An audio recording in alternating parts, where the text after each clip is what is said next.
Every December, we retreat into the McCallister mansion. It is a fortress of warmth, a golden cage where childhood never ends, and the good guys always win. Home Alone gave us the most famous child on earth, but it cost him his childhood. This isn't just a holiday movie. It is a haunting museum of smiles that hides silent battles with addiction, abandonment, and the crushing weight of sudden fame. Tonight we look past the tinsel to see the human beings who froze themselves in time for our entertainment. Macaulay Culkin as Kevin McCallister. Long before he was left behind in a Chicago suburb, Macaulay Culkin was already carrying the heavy expectations of a performance dynasty. Born on August 26, 1980 in New York City, he was thrust into the spotlight of a rigorous industry before he could truly understand the concept of fame. He was just 10 years old when the cameras rolled on Home Alone, yet he possessed a charisma that far exceeded his years. He did not simply audition for the role. The role seemed to be waiting for him, crafted for his specific blend of innocence and precocious wit. His journey to that iconic house was paved by a demanding father and a childhood that was rapidly evaporating, setting the stage for the most successful child acting career the world had ever seen. As Kevin McCallister, Culkin delivered a performance that defined a generation. He was the embodiment of every child's fantasy, total freedom without parental supervision. His delivery was sharp, his comedic timing impeccable, and his ability to switch from mischievous glee to genuine vulnerability anchored the film. We loved him because he represented the underdog, the forgotten son who rose to defend his castle. That image of him slapping aftershave on his cheeks and screaming into the mirror became more than a scene. It became a permanent fixture in global pop culture, transforming a low-budget comedy into a cinematic juggernaut. However, the bright lights of Hollywood cast long, cold shadows. Behind the scenes, the young star was navigating a tumultuous relationship with his father, Kit Culkin, a struggle detailed in his autobiography, Junior. The pressure to perform while his family structure crumbled around him was immense. Tragedy struck his life with brutal force when his sister Dakota died in a car accident in 2008, and he lost his half-sister Jennifer years prior. His marriage to Rachel Miner and high-profile relationship with Mila Kunis kept him in the tabloids, but he yearned for privacy. He famously retreated from the industry after Richie Rich, desperate to reclaim the normal life that had been stolen from him, leading many to believe he was lost forever. Yet the story of Macaulay Culkin is one of resilience and reinvention. He did not fade away. He curated a life on his own terms. Emerging from his hiatus, he explored the avant-garde with the band The Pizza Underground and launched his satirical brand Bunny Ears. He found stability and love with actress Brenda Song, building the family life he missed out on as a child. They welcomed 2 sons, bringing a profound sense of peace to the former child star. In 2023, the world watched with teary eyes as he received his star on the Hollywood Walk of Fame, finally accepting the love the public had held for him for decades. Today, Macaulay Culkin stands as a survivor of the Hollywood machine. Alive and thriving at the current age of 45, he has made a triumphant return to the screen in American Horror Story and is slated for Zootopia 2. He is no longer just the boy left home alone. He is a man who found his way back home to himself. Joe Pesci as Harry Lime. Before he donned the fedora of a bumbling burglar, Joe Pesci was a man who had scraped and clawed for every inch of respect in the entertainment industry. Born on February 9, 1943 in Newark, New Jersey, he was a musician and a serious character actor long before he met a paint can to the face. He was 47 years old when he took on the role of Harry Lime, a casting choice that seemed at odds with his terrifying reputation from Raging Bull. He had already lived a full life of struggle and triumph, bringing a seasoned, gritty energy to a film dominated by children, proving that he could be just as menacing in a family comedy as he was in a mob drama. As Harry Lime, the brains of the Wet Bandits, Pesci was a masterclass in controlled aggression. He didn't play down to the audience. He brought a genuine sense of danger that made the physical comedy work. We laughed because he was legitimately threatening, which made his eventual downfall at the hands of an 8-year-old all the more satisfying. He committed fully to the physical torture, growling his incomprehensible curses, a cartoon character made of flesh and bone. His chemistry with Daniel Stern was electric, creating a comedic duo that echoed the greats of the silent film era. But the man who played Harry was intense, and his commitment to realism often blurred the lines. During rehearsals, he famously bit Macaulay Culkin's finger hard enough to leave a permanent scar, a testament to his method approach even with a child. His personal life saw its own turbulence, including a marriage to Claudia Harrow that ended in divorce and a later partnership with Angie Everhart. He suffered physically for his art, breaking a rib in Raging Bull and enduring the brutal stunts of Home Alone.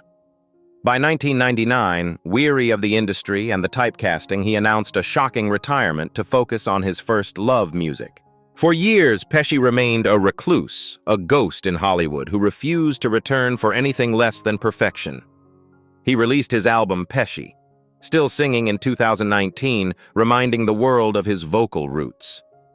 It took Martin Scorsese to drag him out of retirement for The Irishman, a performance that earned him yet another Academy Award nomination and proved his talent had not dimmed with age. In recent years, he has surprised fans by appearing in Pete Davidson's Bupkis, showing a softer yet still sharp side of his personality.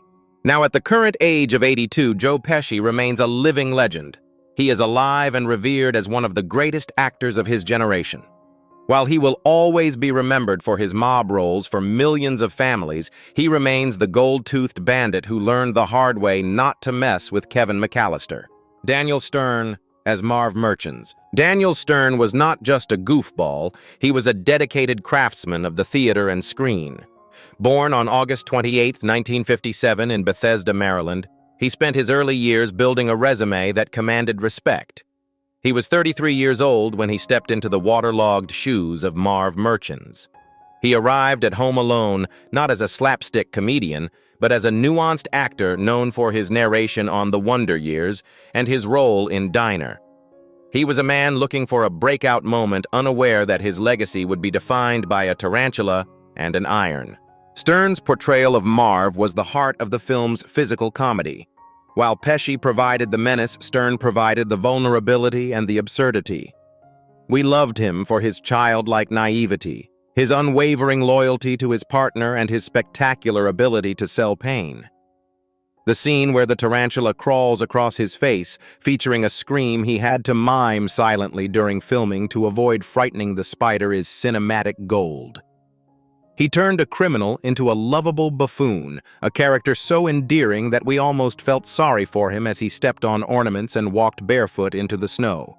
While his on-screen persona was chaotic, Stern's real life was a quiet battle to maintain normalcy in an insane industry. Unlike many of his peers, he managed to keep his family life incredibly private, shielding them from the Hollywood curse. He married Laura Matos in 1980, a union that has survived over 4 decades, a rarity in his profession. However, the shadow of Marv was long. For years, it was difficult for the public to see him as anything other than the wet bandit.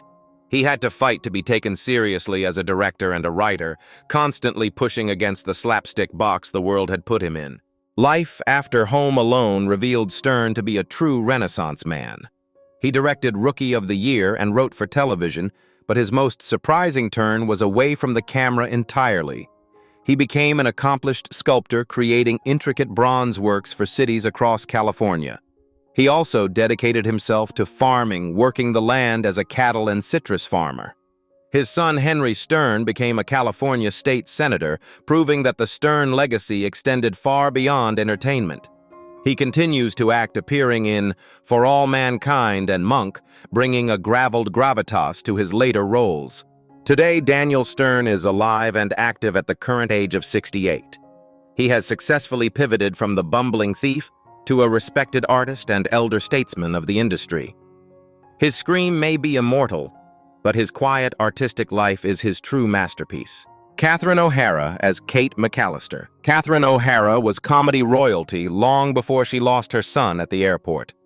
Born on March 4, 1954 in Toronto, She was a pioneer of the improv scene, cutting her teeth with the legendary Second City troupe.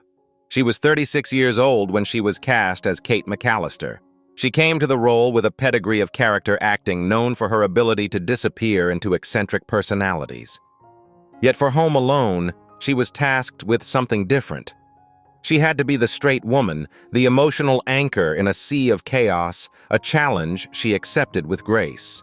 O'Hara's performance was the glue that held the emotional stakes of the movie together.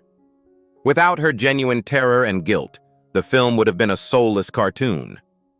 We loved her because she played the nightmare of every parent with absolute conviction. The moment she realizes Kevin is missing is iconic, but it is her desperate, sleepless journey back to Chicago that showcased her range. She balanced the absurdity of traveling with a polka band with the heartbreaking reality of a mother who would do anything to reach her child. Despite her success, O'Hara often operated as a secret weapon in Hollywood, always working, always brilliant, but rarely the top-billed star. She faced the struggle of being a woman in comedy, fighting for roles that offered depth beyond the mom archetype. She is a woman of deep faith and loyalty, raised in a large Catholic family, which informed her maternal roles. While she avoided the scandalous tabloids, the pressure to reinvent herself as she aged was constant. She maintained a quiet, steadfast friendship with Macaulay Culkin, a bond that survived the decades, proving her maternal instinct wasn't just acting. Her third act has been nothing short of glorious. After years of steady work and voice acting for Tim Burton, she exploded back into the cultural zeitgeist as the eccentric Moira Rose in Schitt's Creek. This role earned her the Emmy and Golden Globe Awards she had long deserved, introducing her genius to a brand new generation. In 2023, the world watched her tearfully reunite with Culkin at his Walk of Fame ceremony, a moment that closed the circle on their 35-year journey. She remains a powerhouse, lending her voice to the wild robot and starring in The Last of Us. Catherine O'Hara is alive and at the peak of her powers at the current age of 71. She is no longer just the mom who forgot Kevin. She is a comedy icon who proved that talent only ripens with time. John Hurd as Peter McCallister. John Hurd was a man of immense talent and brooding intensity, often called one of the most underrated actors of his generation. Born on March 7, 1946 in Washington, D.C., he built his career on the stage and in serious dramas before Hollywood came calling. He was 44 years old when he took the role of Peter McCallister. He was not the obvious choice for a warm, fuzzy suburban dad, having played darker, more complex characters in the past. Yet he brought a distracted charm to Peter, a calmness that balanced the frantic energy of the rest of the household. As Peter Hurd was the quintessential 90s father, provider, protector, and slightly oblivious. We loved him for his soft-spoken reassurance and his subtle comedic reactions. He wasn't the center of the jokes, but he was the foundation of the family. His reunion with Kevin at the end of the film, that silent look of relief and pride, was a masterclass in understated acting. He made us believe that despite the chaos, the McCallister home was filled with love. But the man who played the stable father lived a life of chaotic instability. His private world was haunted by the wreckage of 3 failed marriages. His most public battle was with actress Melissa Leo, a relationship that dissolved into a bitter custody war over their son Jack.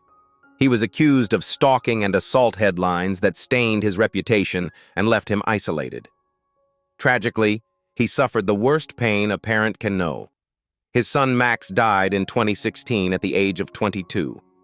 This loss seemed to break something in him, a sorrow from which he never truly recovered. The end of John Hurd's story is one of the most heartbreaking in Hollywood history.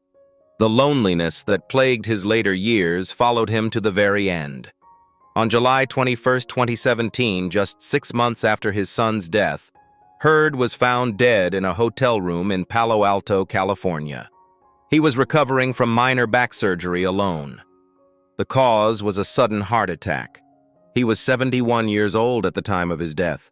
John Hurd left behind a legacy of brilliant performances overshadowed by personal tragedy. While his net worth was modest compared to his co-stars, his contribution to cinema was immense. To the world, he will forever be the dad who came home for Christmas, even if he couldn't find that peace in his own life. John Candy as Gus Polinski. John Candy was a force of nature, a man whose kindness was as large as his presence. Born on October 31, 1950 in Toronto, he rose through the ranks of SCTV to become one of the most beloved comedians on the planet. He was 40 years old when he filmed his cameo for Home Alone. Remarkably, he filmed all his scenes in a single grueling 23-hour day as a favor to the filmmakers improvising almost every line. He arrived on set not for the money, but for the love of the craft and friendship, a testament to his generous spirit. As Gus Polinski, the polka king of the Midwest, Candy stole the entire movie in just a few minutes of screen time. We loved him because he was the savior in a satin jacket. He offered kindness to a desperate mother when no one else would help. His story about leaving his own child at a funeral parlor was hilarious, yet it served to comfort Kate McCallister. He brought a warmth that radiated through the screen, making the audience feel that everything was going to be all right, as long as Gus was driving the van. However, the laughter Candy generated masked a deep internal struggle. He was haunted by the death of his own father, who died of heart disease at 35, and Candy lived in constant fear that he was on borrowed time. He battled severe anxiety and panic attacks, soothing his pain with food, alcohol, and cigarettes. Despite his jolly exterior, he felt the weight of his obesity and the cruel judgments of the industry. He was a man who gave everything to make others happy, often at the expense of his own health. The tragedy that John Candy feared came to pass far too soon. On March 4, 1994, while filming Wagons East in Durango, Mexico, he passed away in his sleep from a heart attack. He was only 43 years old. The news sent a shockwave of grief around the world that is still felt today. He had been trying to improve his health in his final year, but time ran out. His funeral was attended by the giants of comedy, all weeping for the man who was arguably the kindest soul in Hollywood. More than 30 years later, John Candy is missed every day. His legacy is one of pure joy. He remains the polka king, the uncle we all wished we had, and a reminder that the biggest hearts are often the most fragile. Roberts Blossom as Old Man Marley. Roberts Blossom was an eccentric artist, a poet, and a veteran character actor long before he picked up a snow shovel. Born on March 25, 1924, in New Haven, Connecticut, he was a man of the theater deeply respected for his avant-garde work. He was 66 years old when he was cast as Old Man Marley. He came to the role with a face etched by time and a presence that could stop a heart. He was cast specifically because he could project menace without saying a word, a silent specter that haunted the early scenes of the film. As Old Man Marley Blossom was the pivot point of the movie's moral lesson. At first, he was the stuff of nightmares, the South Bend shovel slayer. But in the church scene, he delivered the film's most poignant performance. We loved him because he revealed the loneliness of the elderly and the pain of family estrangement. His soft-spoken conversation with Kevin about his granddaughter transformed him from a monster into a guardian angel. When he strikes the burglars with his shovel at the climax, it is one of cinema's most cheering moments of redemption. Off-screen Blossom was a complex intellectual soul who preferred poetry to fame. He was not a typical Hollywood actor. He was a philosopher who happened to be on camera. His life was not without its sorrows. He lost his son Michael to cancer, a grief that no parent should endure. He was widowed in 1982 when his second wife passed away. As he aged, his health began to decline, and the sharp mind that wrote beautiful verse began to fade under the weight of cerebrovascular disease. Blossom retired from acting in the late 90s, choosing to spend his final years in a nursing home in Santa Monica, California, writing poetry until the end. He drifted away from the public eye content with his verses and his memories. On July 8, 2011, the man who saved Kevin McCallister passed away from a stroke. He was 87 years old at the time of his death. Roberts Blossom is remembered not just as the scary neighbor, but as a gentle soul who reminded the world to call their parents. His legacy lives on every Christmas when families watch him wave to Kevin in the snow, a timeless image of forgiveness. Devon Ratray as Buzz McCallister. Devon Ratray was the perfect antagonist for a suburban fairy tale. Born on January 11, 1977 in New York City, He was a child actor who knew exactly how to use his size and demeanor to intimidate. He was 13 years old when he became Buzz McCallister. He didn't just play a bully, he played the specific kind of tormentor that every younger sibling recognizes. He landed the role because he could be mean without losing the comedic beat, a difficult balance for a young performer. As Buzz Ratray was iconic. His delivery of lines like, "I wouldn't let you sleep in my room if you were growing on my ass," was bitingly funny. We loved to hate him. He was the obstacle Kevin had to overcome in his own home. The picture of his girlfriend Wolf and his tarantula were key plot points that Rattray sold with smug satisfaction. He represented the unfairness of childhood hierarchy, making Kevin's victory all the sweeter. For decades, Ratray worked steadily, building a respectable career as a character actor in acclaimed films like Nebraska and Blue Ruin. He seemed to have escaped the child star curse, fronting a band and gaining critical praise. However, in 2021, a shocking truth emerged that shattered his nostalgic image. Rattray was booked for domestic assault and battery by strangulation in Oklahoma. The allegations were brutal, involving a physical altercation with his girlfriend, where he allegedly threatened her life. It was a grim turn of events that cast a pall over his career. Despite the legal shadows, Rattray has continued to work. He even reprised his role as a police officer Buzz in Home Sweet Home Alone in 2021, just before the scandal broke. He has appeared in Kimmy and Better Call Saul, trying to maintain his professional footing while the legal proceedings loomed. His life has become a complicated mix of professional success and personal disgrace. Today, Devon Ratray is alive at the current age of 48. He remains a talented actor, but his legacy is now complicated by his off-screen actions. He is no longer just the bully from the movies. He is a man facing serious, real-world consequences. Larry Hankin as Officer Balzac. Larry Hankin was a comedy revolutionary disguised as a character actor. Born on December 7, 1937 in New York, he was a founding member of the improv scene that birthed modern comedy. He was 53 years old when he sat behind the desk as Officer Balzac. He was already an Oscar nominee for a short film, a man with a deep history in the counterculture of the 60s. He brought a weary, cynical energy to the role of the police officer who dismisses Kate McCallister's panic. As Officer Balzac, Hankin represented the bureaucracy that failed Kevin. With a donut in hand and crumbs on his face, his apathy was hilarious and frustrating. We loved him because he was so recognizably useless. His scene transferring the phone call between departments perfectly satirized the indifference of adults towards children's safety. He was only on screen for moments, but his hangdog face and dry delivery made him memorable. Life outside of Hollywood was not kind to Hankin. Despite his talent, he faced severe financial hardships. In a heartbreaking turn of events, the man who made millions laugh found himself homeless, living out of his car, and struggling to survive in the city he helped entertain. He wrote about these dark times with satire and wit, refusing to be broken by them. He was the eccentric neighbor typecast who actually lived the struggle of the starving artist well into his later years. But Larry Hankin is a survivor. He clawed his way back from the brink, landing the iconic role of Mr. Heckles in Friends, and later Old Joe in Breaking Bad and El Camino. These roles introduced him to entirely new generations of fans who revered his unique, gritty style. He published his writings in The Loopholes Dossier, turning his pain into art.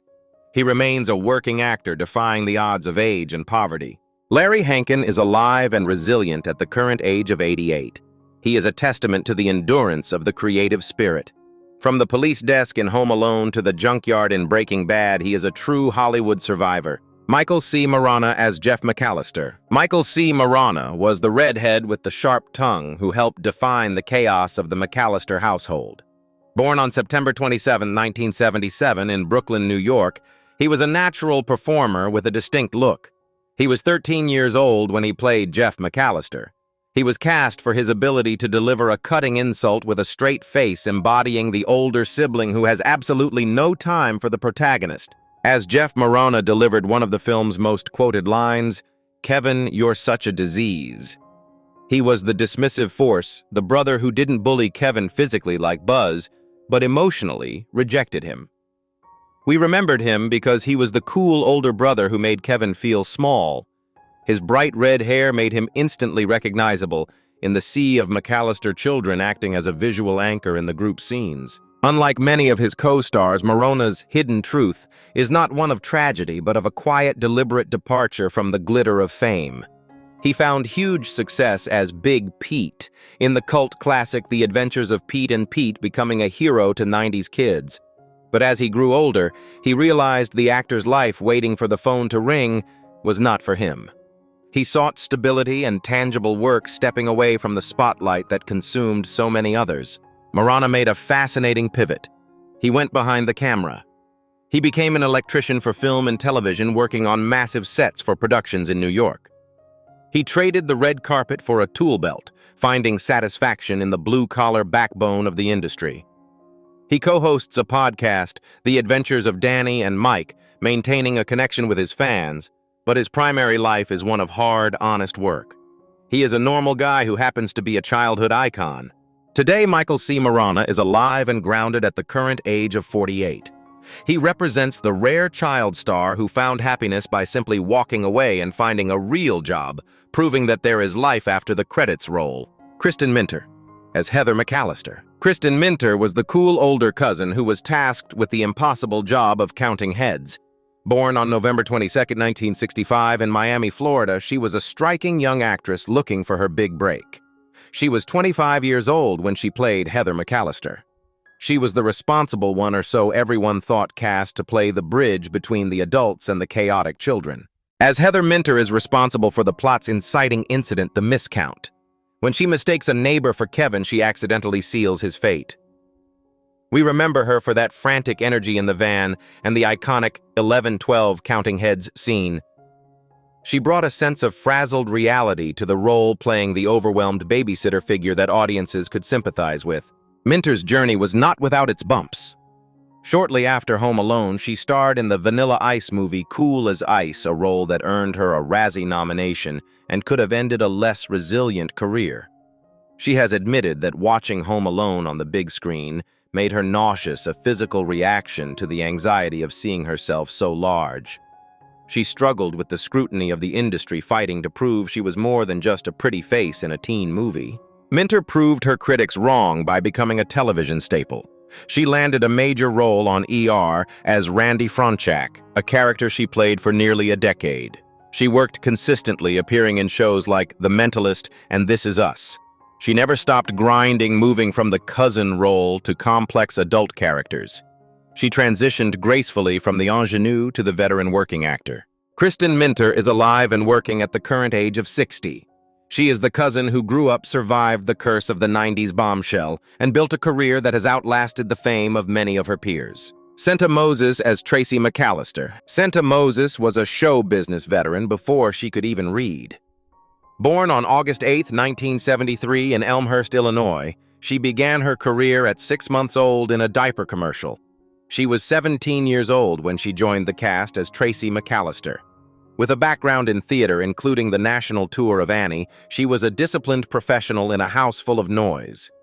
She was cast to fill out the chaotic family dynamic, a role that required precision timing in group scenes.